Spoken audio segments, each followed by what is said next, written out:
जय हिंद दोस्तों। मेरा नाम है नितिन भल्ला और स्वागत है आपका हमारे चैनल पे। आज हम CBLR एग्ज़ाम्स के लिए एक बहुत important topic that is foreign exchange management act वो करने वाले हैं। ज़्यादा कॉम्प्लिकेटेड बिल्कुल भी नहीं है, क्योंकि अगर आपने as a custom broker import export में डील करना है तो फॉरेन एक्सचेंज में भी डील करना पड़ेगा, इसलिए फॉरेन एक्सचेंज से रिलेटेड लॉ को भी पढ़ना पड़ेगा। और उसी के ऊपर आता है ये फॉरेन एक्सचेंज मैनेजमेंट एक्ट 1999। जो नोट्स आप देख रहे हैं इनको डाउनलोड करने का लिंक मैं डिस्क्रिप्शन में दे दूंगा, वहाँ से आप डाउनलोड कर लेना। सीधा मैं पॉइंट पे आता हूँ, ज़्यादा बड़ा नहीं है। अभी जो ये नोट्स हैं ये अप टू सेक्शन 5 हम आज की इस वीडियो में कवर करने वाले हैं। सेक्शन 5 तक 15 पेजेस के नोट्स हैं मेनली। तो सबसे पहले देख लेते हैं कि act overview and administrative framework कैसा है। एक्ट का एक हल्का सा ओवरव्यू, उसका एडमिनिस्ट्रेशन। यहाँ पे जो लिखा हुआ वो पढ़ने से पहले मैं वैसे थ्योरेटिकली और ये बता देता हूँ। फॉरेन एक्सचेंज मैनेजमेंट एक्ट के आने से पहले जो लॉ था फॉरेन एक्सचेंज से रिलेटेड वो काफ़ी बिखरा हुआ था, और उन बिखरे बिखरे कानूनों में सबसे हैवी इम्पोर्टेंट रोल था फैरा का, फॉरेन एक्सचेंज रेगुलेशन एक्ट। और उसके बारे में बस इतना समझ लो कि वो बहुत ही स्ट्रिक्ट किस्म का था। वो ऐसा था कि जो फॉरेन ट्रेड को बहुत ही रिस्ट्रिक्ट करके रखता था, जबकि उसे प्रमोट करना चाहिए। कुछ यही कमियां थी, खामियां थी कि भारत सरकार ने ज़रूरी समझा और उस बिखरे हुए कानूनों को समेट के, कंसोलिडेट करके और पुराने कानून फेरा की स्ट्रिक्टनेस को हटाने के लिए बनाया गया फॉरेन एक्सचेंज मैनेजमेंट एक्ट 1999। अब पढ़ लेते हैं पैराग्राफ में क्या लिखा हुआ है। The transition from the Foreign Exchange Regulation Act to the Foreign Exchange Management Act marks a paradigm shift. बहुत ही बड़ा शिफ्ट था, paradigm shift. From rigid conservation to strategic management. उसमें जो सख्ती थी, रिजिड, वो हटा के ऐसे बनाया गया कानून को कि जिससे फॉरेन एक्सचेंज को मैनेज किया जा सके, मैनेज किया जा सके। फॉरेन एक्सचेंज की मूवमेंट पे सिर्फ रेस्ट्रिक्शन लगाना ही हमारा मकसद नहीं है। आगे देखते हैं। For the CBLR exam, remember that FEMA is not just about control. सिर्फ कंट्रोल करना हमारा मकसद नहीं है फॉरेन एक्सचेंज के ऊपर। It is designed to facilitate external trade and foster the development of the Indian foreign exchange market. सिर्फ और सिर्फ फॉरेन एक्सचेंज पे कंट्रोल लगाना हमारा मकसद नहीं है, बल्कि फॉरेन ट्रेड को प्रमोट करना है। आगे देखते हैं की डेट्स। इसकी एनेक्टमेंट हुई थी 29 दिसंबर 1999 में, और ये एनफोर्स हुआ था 1 जून 2000 में। ये दो डेट्स इंपॉर्टेंट हैं CBLR एग्ज़ाम के लिए, क्योंकि वो अक्सर पूछ लेते हैं कि कौन सा एक्ट कब एनेक्ट हुआ, कब इन्फोर्स हुआ। तो ये दो डेट्स हैं, इसकी एनेक्टमेंट डेट और इन्फोर्समेंट डेट। गवर्निंग अथॉरिटीज़ कानून की कौन है? मिनिस्ट्री ऑफ फाइनेंस का department of economic affairs, ministry of finance. अगर गैस करने पे जब स्टूडेंट्स आते हैं तो वो ज़्यादातर मिनिस्ट्री ऑफ कॉमर्स गैस कर देते हैं, लेकिन यहाँ पे मिनिस्ट्री ऑफ फाइनेंस का रोल है, वो इसकी देख रेख कर रही है। स्ट्रेटेजिक ऑब्जेक्टिव क्या है? सिंपल है, to facilitate external trade payments and promote the Indian foreign exchange market. मतलब बंदिशें बढ़ाना इस कानून का मकसद नहीं है। बंदिशें तो थी पहले फेरा में, फॉरेन एक्सचेंज रेगुलेशन एक्ट, वो बहुत ज़्यादा टाइट तरीके से रेगुलेट कर रहा था। उन बंदिशों को ख़त्म करने के लिए इस कानून को लाया गया।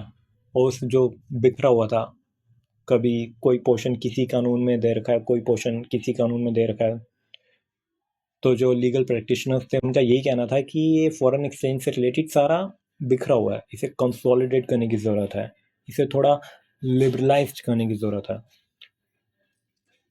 इसलिए फेमा पिक्चर में आया था तब। आगे देखते हैं लीगल फ्रेमवर्क, इसका थोड़ा ढांचा भी देख लेते हैं। इस कानून में 49 सेक्शंस हैं। कितने कम लग रहे हैं 49, ऐसे हैं भी कम। 4 रूल्स हैं जो कि मिनिस्ट्री ऑफ फाइनेंस से नोटिफाइड है, और 16 रेगुलेशंस हैं जो कि आरबीआई से नोटिफाइड है। एक छोटा सा मैं पॉइंट क्लियर करना चाहूँगा कि जितने भी रूल्स होते हैं, मैं यहाँ बताता हूँ।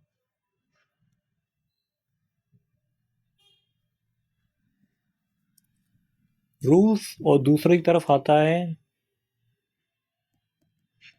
रेगुलेशंस। रूल्स सभी के सभी गवर्नमेंट ऑफ इंडिया की तरफ से आते हैं, उसकी किसी न किसी मिनिस्ट्री की तरफ से, और रेगुलेशंस जो हैं वो रेगुलेटर की तरफ से आती हैं। और क्योंकि अभी हम पढ़ रहे हैं फेमा, तो रूल्स कौन बना रहा है? Department of finance, sorry ministry of finance.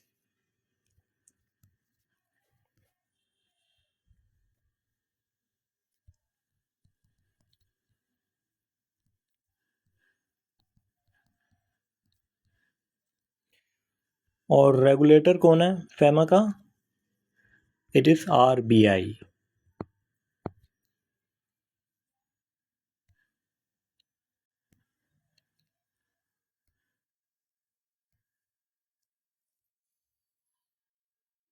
Rules Bharat सरकार ही बनाती है, स्टेट गवर्नमेंट भी नहीं, सेंट्रल। और रेगुलेशंस जितनी भी हैं वो रेगुलेटर बनाता है। और रेगुलेटर कौन है इस समय फॉरेन एक्सचेंज के केस में? It is RBI.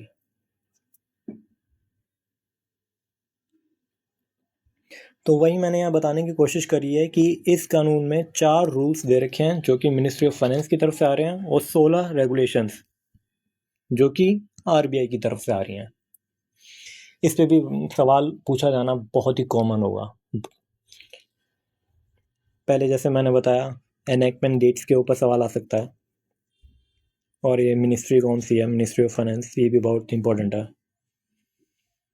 इनफैक्ट इसके ऑब्जेक्टिव पे भी सवाल बन सकता है। आगे देखते हैं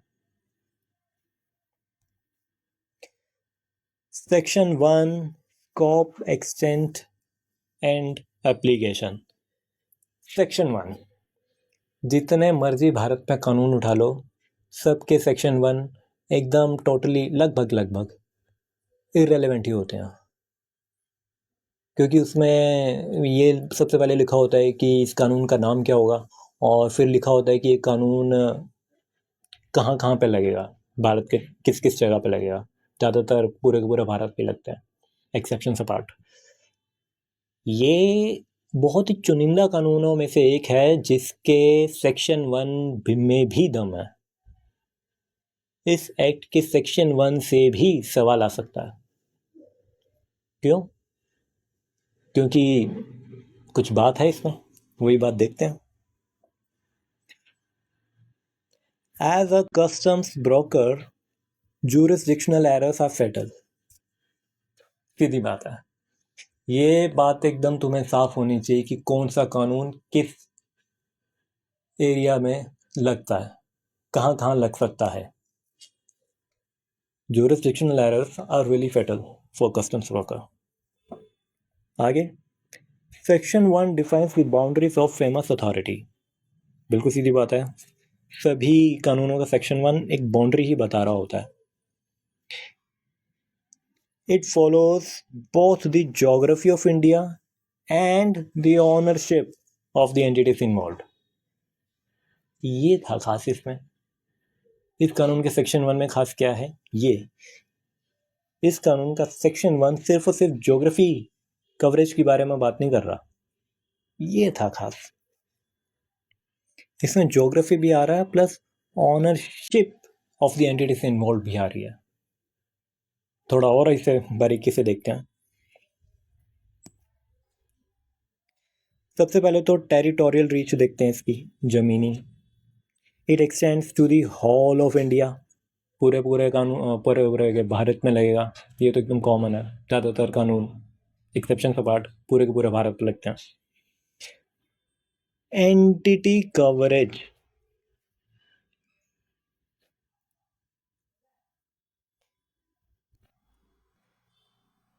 FEMA applies to all branches, office, agencies outside India। ये बहुत इंपॉर्टेंट पॉइंट मैं डिस्कस कर रहा हूँ। FEMA उन ब्रांच, एजेंसी, ऑफिस पे भी लगेगा विच आर owned और controlled by a person resident in India। अब मैं क्या ही बताऊं इसके जलवे में को।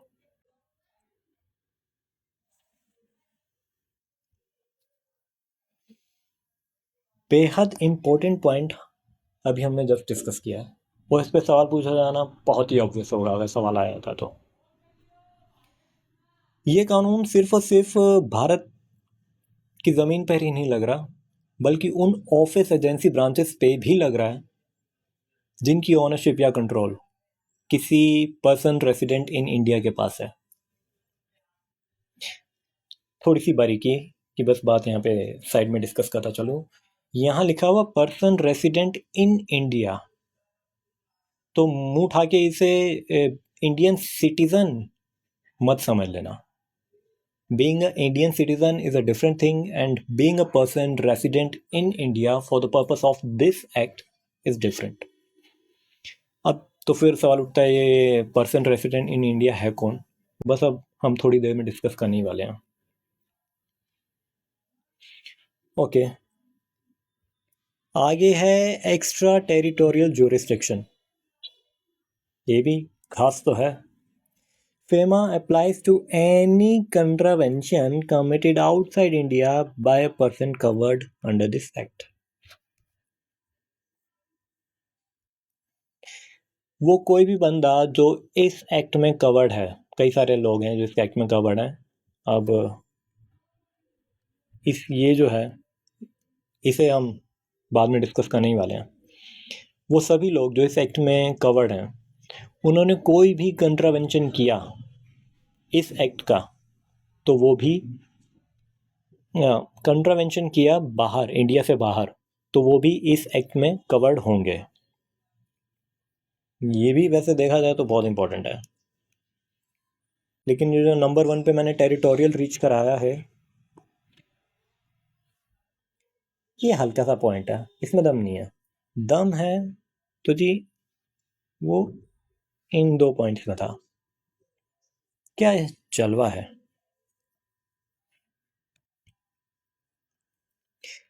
आगे बढ़ते हैं। This wide reaching jurisdiction ensures that Indian residents cannot bypass compliance simply by transacting through overseas branches or offices। अगर किसी भारतीय ने किसी फॉरेन की ब्रांच या एजेंसी, ऑफिस का इस्तेमाल किया तो वो बच नहीं सकता इस कानून से। मतलब इसे डिज़ाइन ही इस तरीके किया है। ये कानून उन ऑफिस, ब्रांच, एजेंसीज पे भी लगेगा जो इंडिया से बाहर हैं, जिनका ऑनर या कंट्रोल करने वाला एक पर्सन रेसिडेंट इन इंडिया है। मैंने पहले ही कहा कि ये भारत के उन चुनिंदा कानूनों में से एक है जिसके सेक्शन 1 में भी दम है। सेक्शन 1 पे भी सवाल आ सकता है। सेक्शन 2 देखते हैं। असेंशियल स्टैट्यूटरी डेफिनेशंस, सारी की सारी नहीं करेंगे, हद नहीं पार करनी है, बहुत सारी डेफिनेशंस हैं, सबकी इक्वल रेलेवेंस इंपॉर्टेंस नहीं है, तो जो रेलेवेंट हैं उन्हें मैं डिस्कस कर रहा हूँ। सारी की सारी करने बैठूंगा टाइम वेस्ट है। तो शुरू करते हैं। Authorise person. ऑथोराइज पर्सन कौन होता है? Authorise person is a authorise dealer, money changer, या फिर कोई ऑफ शोर बैंकिंग यूनिट, या फिर any person authorised under section 10 subsection 1 of this act. ये वो लोग हैं जिन्हें ऑथोराइज्ड पर्सन माना गया है। इनके अलावा और कोई ऑथोराइज्ड पर्सन नहीं माना जाएगा, और ऑथोराइज्ड पर्सन का बड़ा ही ज़बरदस्त इम्पोर्टेंट रोल होने वाला है इस कानून में।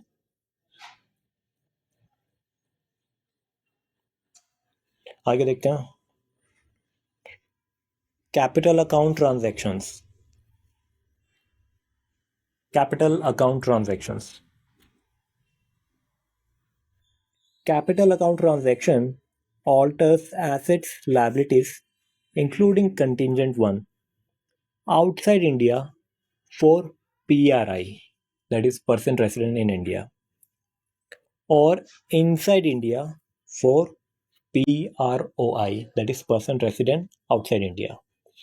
एक पर्सन रेसिडेंट इन इंडिया की एसेट्स एंड लाइबिलिटीज जो कि बाहर के किसी देश में पड़ी हुई हैं, अगर वो ऑल्टर हो जाएं, चेंज हो जाएं किसी ट्रांजैक्शन से, तो उस ट्रांजैक्शन को कहा जाता है कैपिटल अकाउंट ट्रांजैक्शन। और वाइस वर्सा, किसी पर्सन रेसिडेंट आउटसाइड इंडिया की एसेट्स एंड लायबिलिटीज जो कि इंडिया में हैं, वो ऑल्टर हो जाएं जब एसेट्स एंड लायबिलिटीज किसी ट्रांजैक्शन करने की वजह से, तो उस ट्रांजैक्शन को कैपिटल अकाउंट ट्रांजैक्शन कहा जाता है। ये बड़ी इंपॉर्टेंट ट्रांजैक्शंस हैं। ये कानून जो है कैपिटल अकाउंट ट्रांजैक्शंस और दूसरा एक और है करंट अकाउंट ट्रांजैक्शंस के इर्द गिर्द बहुत घूमता है। कुछ इस तरीके से घूमता है कि बताओ ये फलानी ट्रांजैक्शन कैपिटल ट्रांजैक्शन है या करंट ट्रांजैक्शन है, कैपिटल अकाउंट ट्रांजैक्शन है या करंट अकाउंट ट्रांजैक्शन है। और let's say capital account transaction है, तो ये कैपिटल अकाउंट ट्रांजैक्शन करने के लिए किससे परमिशन लेनी होगी। ये कानून जो है ना, इसके इर्द गिर्द बहुत घूमेगा कि कौन सी ट्रांजैक्शन करने के लिए किससे परमिशन लेनी पड़ेगी, किससे परमिशन लेनी पड़ेगी। बहुत इसके इर्द गिर्द बहुत घूमता है। नेक्स्ट देखते हैं करंट अकाउंट ट्रांजैक्शन। मतलब जितनी भी नॉन कैपिटल ट्रांजैक्शंस होती हैं, जो भी ट्रांजैक्शंस कैपिटल ट्रांजैक्शन नहीं है, वो ऑब्वियसली करंट कहलाएंगी। It covers trade, business service, short term credit, interest, living expenses, travel, education, medical, मतलब इस तरीके की जितनी भी ट्रांजैक्शंस हो रही हैं उन्हें करंट अकाउंट ट्रांजैक्शन माना जाएगा। इंटरेस्ट, लिविंग एक्सपेंसेस, ट्रैवल का, पढ़ाई का, मेडिकल का, ट्रेड, बिजनेस सर्विसेज, मतलब वर्ड बाय वर्ड घुसने की ज़रूरत नहीं है, तुम्हें बस बाइफरकेट करना आना चाहिए कि क्या कैपिटल अकाउंट ट्रांजैक्शन कहलाएगा और क्या करंट। कैपिटल वही कहलाएगा, कैपिटल अकाउंट ट्रांजैक्शन वही ट्रांजैक्शन कहलाएगी जो कि किसी बंदे की, बाहर का हो या यहाँ का, उसके एसेट्स एंड लायबिलिटीज़ को हिला दे, ऑल्टर कर दे।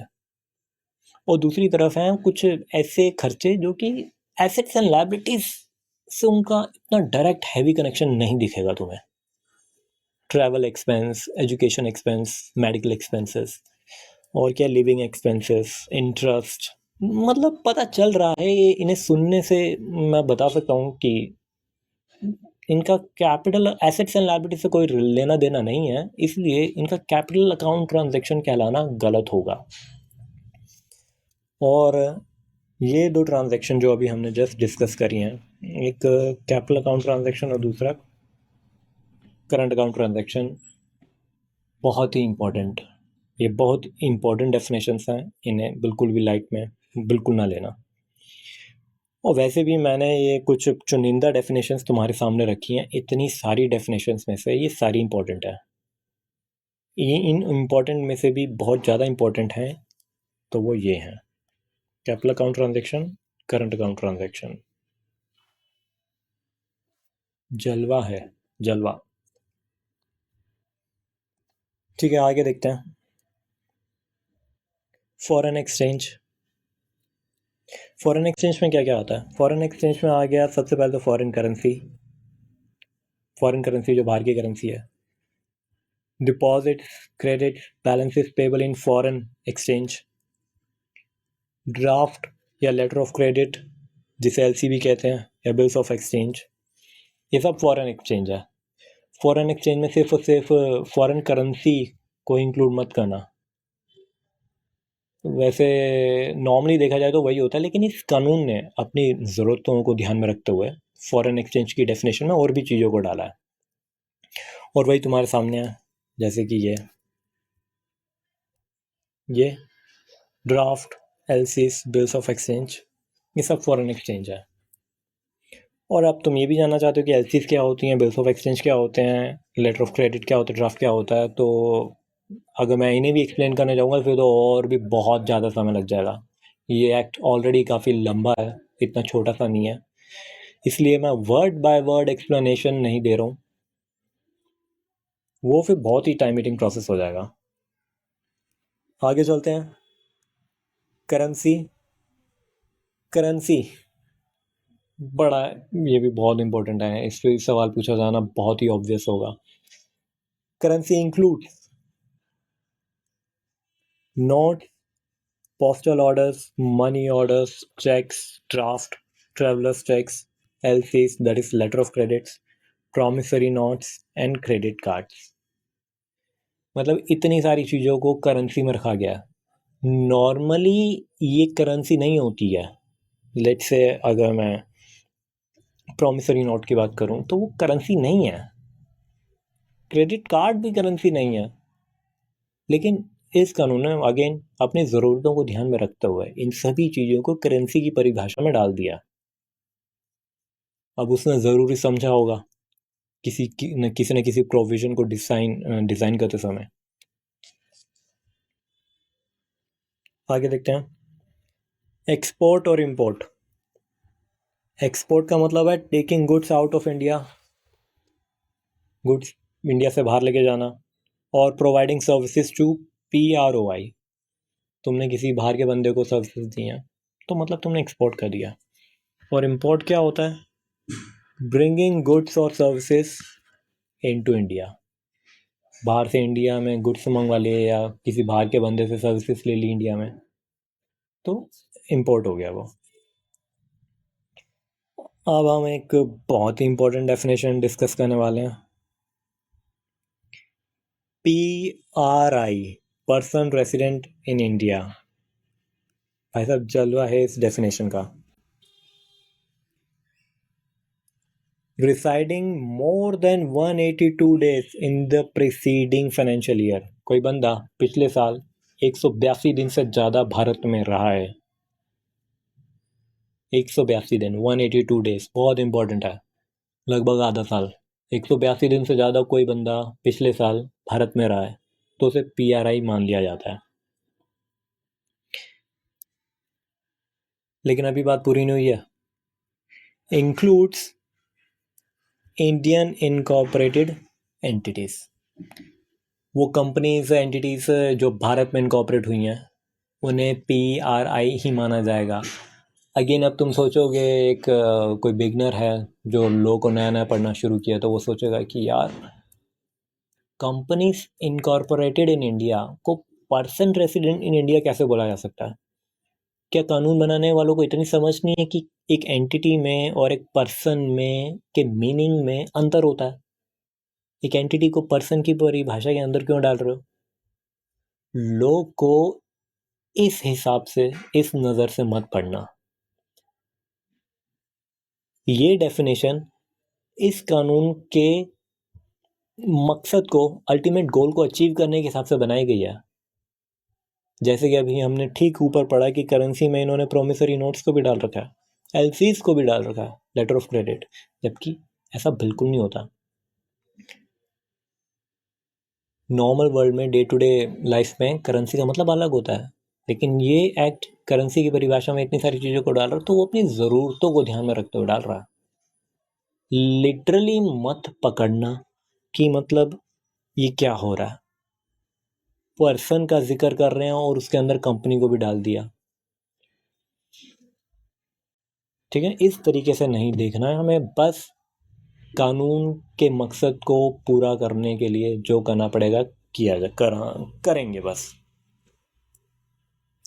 और इस परिभाषा में बहुत important part, PRI exclusions.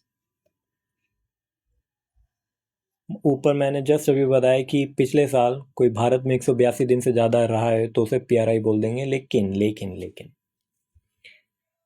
persons leaving India for employment, business vocation, or any purpose indicating an uncertain period of stay abroad।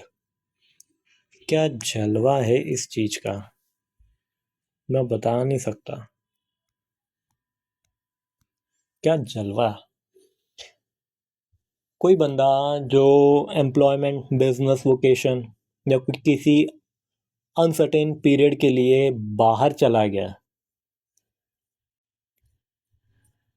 तो उसे पीआरआई नहीं बोला जाएगा, नहीं बोला जाएगा, भले ही उसने पिछले साल में भारत में 182 दिन से ज़्यादा क्यों ना बिताए हो, नहीं बोला जाएगा। अल्टीमेट इंटेंट समझने की कोशिश करना, बहुत इंपॉर्टेंट पार्ट था ये। चलो आगे देखते हैं। रीपैट्रिएट टू इंडिया। रीपैट्रिएट मतलब थोड़ा नॉर्मली बोलूं तो इसे वो कह सकते हैं कि भारत में भेजना। रीपैट्रिएट टू इंडिया, भारत में भेजना। Normally you repatriate some foreign currency to India. जो भारत से बाहर रहते हैं और जो वो अपने घर में पैसा भेजते हैं तो उसे ये एक टर्मिनोलॉजी समझ लो, रीपैट्रिएशन बोला जाता है। पढ़ते हैं। Realising foreign exchange and selling it to an AP, authorise person. किसी ऑथराइज पर्सन जिसकी परिभाषा में सबसे पहले पढ़ी, जिसमें काफ़ी कुछ आता है, offshore banking unit, money changer, authorise dealers. Money changers तो जानते ही हैं सारे। अगर तुम्हारे पास डॉलर मिले हैं तुम्हें तो तुम डॉलर का इस्तेमाल तो कर नहीं पाओगे भारत में, मनी चेंजर के पास जाके चेंज करवाओगे, दे के डॉलर दे के उसे रुपीस में कन्वर्ट करवाओगे। तो इसे कहा गया है रीपैट्रिएट टू इंडिया।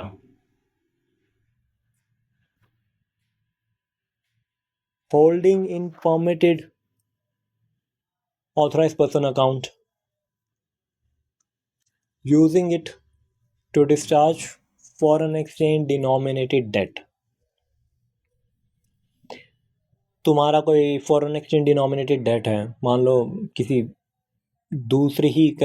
किसी दूसरे देश की करेंसी में तुमने कर्जा ले रखा है, उसे पे ऑफ करने के लिए तुम इस्तेमाल कर रहे हो, तो इन सबको डाला गया है रीपैट्रिएट टू इंडिया की परिभाषा में। अगेन इसे इंग्लिश की नज़र से मत पढ़ना, ये डेफिनेशंस डिज़ाइन करी गई हैं इस कानून के अल्टीमेट गोल को अचीव करने के लिए। ओके, तो आगे बढ़ते हैं। Prohibited actions, section 3 and 4।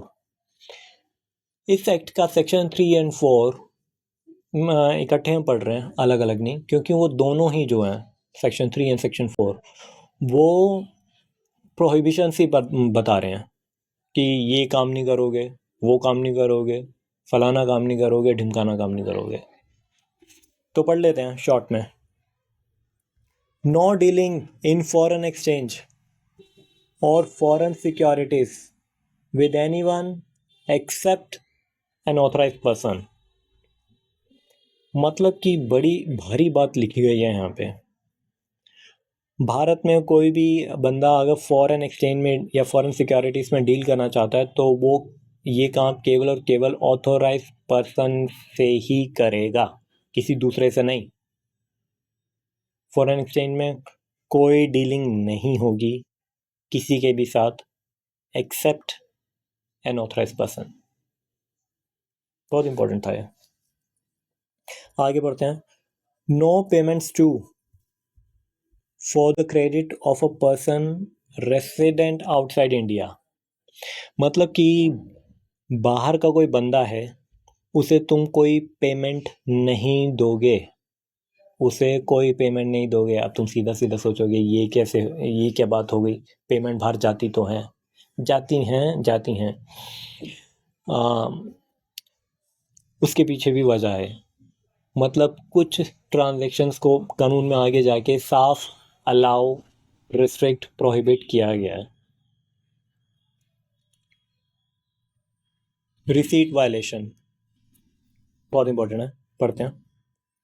Receiving local payment for PROI, किसी बाहर वाले बंदे के बिहाफ पे मैंने लोकल पेमेंट रिसीव करी without a corresponding inward remittance. Corresponding inward remittance हुआ ही नहीं। ये मतलब इतना इम्पोर्टेंट है कि मैं क्या बताऊं। Without corresponding inward remittance, it is a deemed violation. मतलब बाहर वाले किसी बंदे के बिहाफ पे मैंने लोकल पेमेंट ले ली, लेकिन कॉरस्पॉन्डिंग इनवर्ड रेमिटेंस हो ही नहीं रखा। वाह, जबकि होना तो चाहिए था। जब उसने फॉरेन करेंसी इंडिया में भेजी ही नहीं और मैंने उसके बिहाफ पे यहाँ पे पेमेंट पकड़ ली, तो ये सीधी सीधी बात गलत है। और इसी गलत को उन्होंने साफ मना किया है, डीम्ड वायलेशन का नाम दिया गया। Deemed violation.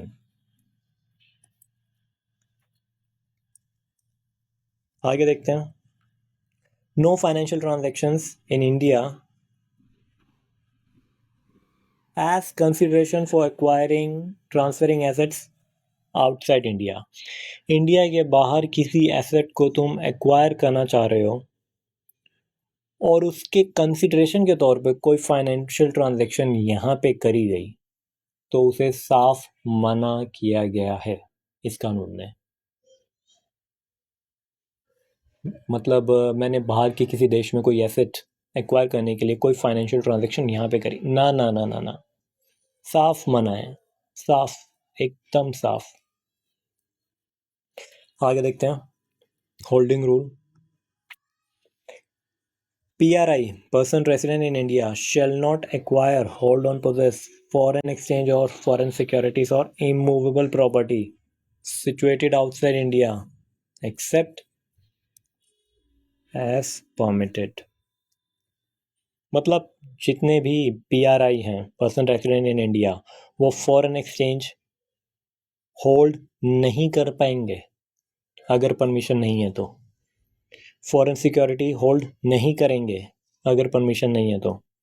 Immovable property outside India नहीं ऑन करोगे विदाउट परमिशन। मतलब देख रहे हो, परमिशन ही परमिशन चाहिए। तो ये थे प्रोहिबिटेड एक्शंस सेक्शन 3 और 4 जो कि हमने एक साथ करे हैं। अब देखते हैं next, current account transactions framework section 5। बहुत इंपॉर्टेंट। अभी तक हमने जितने भी सेक्शंस करे हैं, सेक्शन 1, सेक्शन 2, 3, 4 और अब 5, ये सारे इंपॉर्टेंट हैं। इन सब में से सवाल पूछा जा सकता है। मतलब बिल्कुल भी हैरानी वाली बात नहीं होगी अगर इनमें से किसी भी सवाल आ जाए तो। पढ़ते हैं। वाइल जनरली परमिटेड, ध्यान दो जी, permitted, permitted, generally permitted, these are governed by the foreign exchange management current account transactions rules 2000। जलवा है जी, जलवा।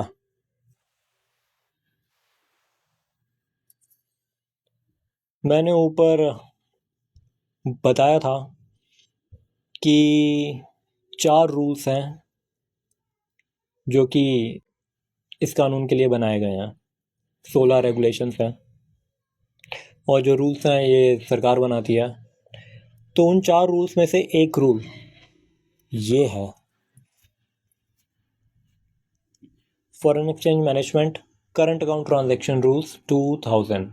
लाजवाब इम्पोर्टेंस है इसकी, लाजवाब। इससे सवाल का आना लगभग लगभग तय है, तय है, तय है। थोड़ा लंबा सा टॉपिक है, जब इसे डिटेल में हम वर्ड बाय वर्ड पढ़ेंगे। करंट अकाउंट ट्रांजैक्शन रूल्स 2000, इन रूल्स में बेसिकली यही बताया गया है कि कई सारी करंट अकाउंट ट्रांजैक्शंस की लिस्ट दे रखी है, एक किस्म से ये समझ लो। और ये बताया गया है कि इस ट्रांजैक्शन को करने के लिए किससे परमिशन लेनी पड़ेगी। बस मकसद ये है इस रूल का।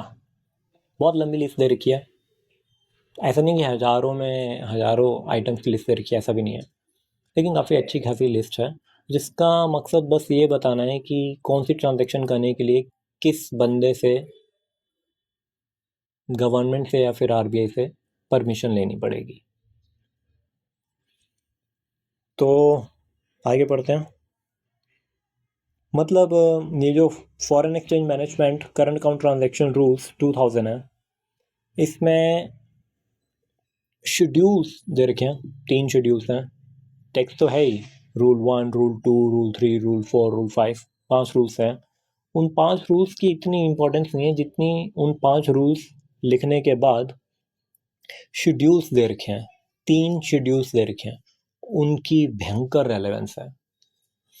शेड्यूल 1 जो है वो साफ प्रोहिबिटेड ट्रांजैक्शंस बता देता है। लिस्ट दे रखी है उसने, शेड्यूल 1 में लिस्ट दे रखी है ट्रांजैक्शंस की, जो कि साफ मना कर रखी हैं कि कोई भी बंदा ये ट्रांजैक्शन करेगा ही नहीं, करेगा ही नहीं।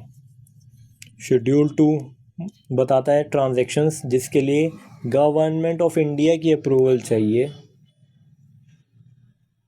सरकार की अप्रूवल चाहिए, बेसिकली मिनिस्ट्री से लेनी पड़ती है।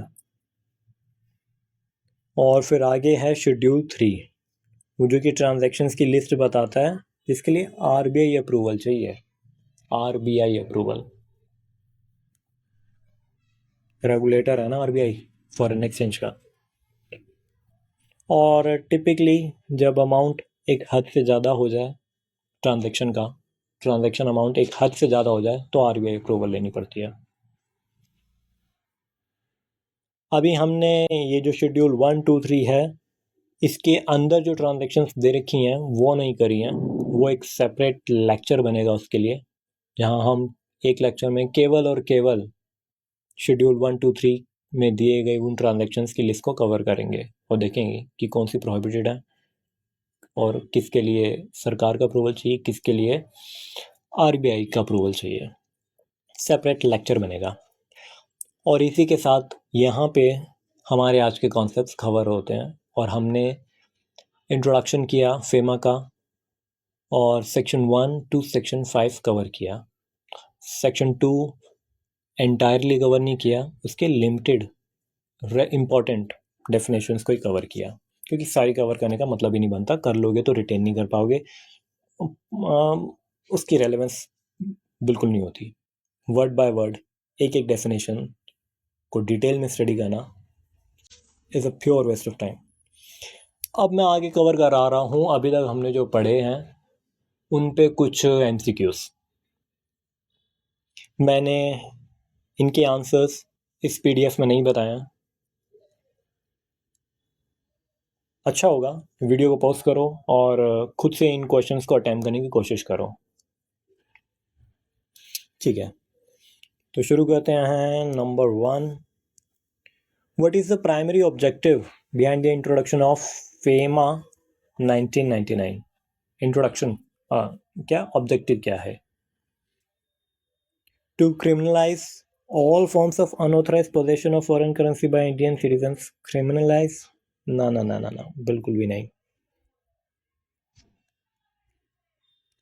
To facilitate external trade and payments and promote the orderly development of the foreign exchange market? Absolutely. Yes, ये है इसका अल्टीमेट ऑब्जेक्टिव। और आगे भी एक बार पढ़ लेते हैं। To strictly regulate and restrict all foreign exchange transactions to conserve national reserve, ऐसा बिल्कुल नहीं है। ये तो एकदम कितना ही बेकार पॉइंट डाला गया। और डी भी पढ़ लेते हैं। To replace the Reserve Bank of India as the sole authority for managing foreign currency, बिल्कुल भी नहीं। इसका objective external trade and payments को फैसिलिटेट करना था, इंडियन फॉरेन एक्सचेंज मार्केट को डेवलप करना है। आगे देखते हैं। According to FEMA, who is responsible for notifying the regulation? Regulations है, रेगुलेशंस। और मैं बता चुका हूँ कि रूल्स बनाने का काम सरकार करती है और रेगुलेशंस बनाने का काम रेगुलेटर करता है, जो कि फेमा के केस में है आरबीआई। तो ये पता ही चल रहा है यहाँ पे आरबीआई। और बाकी ये जो दे रखे हैं डिपार्टमेंट ऑफ इकोनॉमिक अफेयर्स, नहीं नहीं नहीं नहीं नहीं, बिल्कुल नहीं। मिनिस्ट्री ऑफ फाइनेंस, बिल्कुल नहीं। डायरेक्टरेट ऑफ एनफोर्समेंट, बिल्कुल भी नहीं। केवल और केवल आरबीआई, बाकी ये सब गलत। अब देखते हैं third one. To which of the following does the FEMA apply?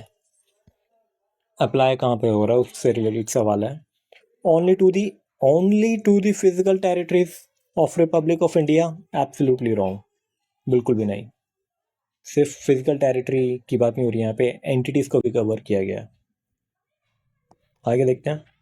The whole of India and all the branches outside India owned or controlled by the PRI? Yes, this is your answer. मैंने पढ़ाते समय बताया था कि section 1 भी बहुत important है इस एक्ट का। आगे बस एक बार पढ़ लेते हैं। Only to transactions involving foreign citizens residing in within Indian borders, बिल्कुल भी नहीं। Next, exclusively to Ministry of Finance and authorised dealers, ना जी ना, ये तो एकदम बेहद ही बेकार ऑप्शन है।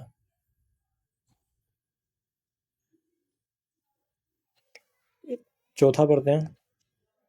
Under section 2E, sub section पे मत जाना है, ई पे सिर्फ सेक्शन 2 तक ही तुम फोकस करो। How is capital account transaction primarily distinguished? Capital account transaction वो ट्रांजेक्शन्स होती हैं जिनकी वजह से एसेट्स एंड लायबिलिटीज ऑल्टर हो जाते हैं। एसेट्स एंड लायबिलिटीज बाहर जो रखे हुए हैं वो किसके हैं? पर्सन रेसिडेंट इन इंडिया के। या फिर एसेट्स एंड लायबिलिटीज इंडिया में जो रखे हैं वो हैं किसके? उसके जो कि है person resident outside India. It refers only to the purchase of immovable property by non-residents within India. Absolutely wrong, बिल्कुल भी नहीं। Next, it involves payments for foreign trade and short-term banking facilities in the ordinary course of business, बिल्कुल भी नहीं। Next, it is a transaction that does not involve the physical movement of currency notes or coins, अरे बिल्कुल भी नहीं। Last वाला ही सही होगा। It alters the assets or liabilities outside India for person resident in India or vice versa. That is absolutely true. Capital account transaction.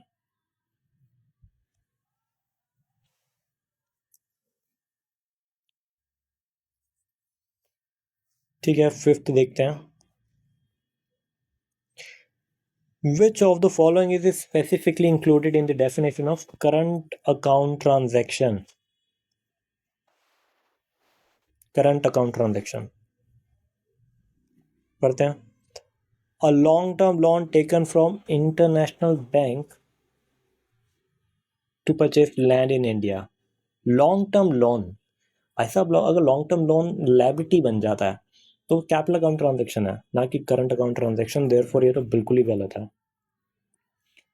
Next, The transfer of a right to acquire an asset outside India as a consideration for a domestic payment. एक फिर asset की बात कर रहे हैं जो कि capital account transaction होती है, ये भी गलत है. Next, the acquisition of factory in a foreign country by Indian company.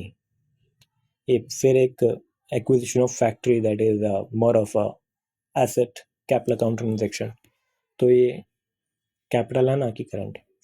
Next, remittance for living expenses of parents, spouse and children residing abroad. This is your answer और ये है current account transaction. Spouse मतलब your partner, husband wife. Wife का spouse होता है husband, husband का spouse होता है वाइफ. आगे देखते हैं. 6,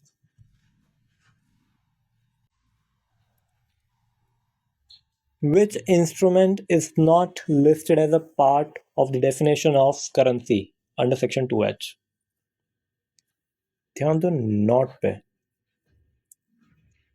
not a part of currency. ठीक है, प्रॉमिसरी नोट करेंसी है. Equity shares of company, equity shares of company ये करेंसी नहीं है. तो दैट इज योर आंसर. आगे भी पढ़ लेते हैं. Credit card is a currency, cheques and draft is a currency. तो ये भी दो आंसर नहीं है. आगे पढ़ते हैं. 7वां, to be considered a person resident in India under FEMA, what is primary time-based requirement regarding residency? More than 182 days stay in the preceding financial year. पढ़ते हैं. Residing in India for at least 365 days during the current financial year. ना जी ना, 365 का तो जिक्र ही नहीं है कानून में. Having been born in India or holding an Indian passport regardless of time spent abroad, ऐसा कुछ जिक्र नहीं किया हमने PRI की डेफिनेशन में. Being physically present in India on the first day of the official financial year. ना जी ना, ऐसा भी कोई जिक्र नहीं था. Residing in India for more than 182 days during the course of the preceding financial year. That is your answer.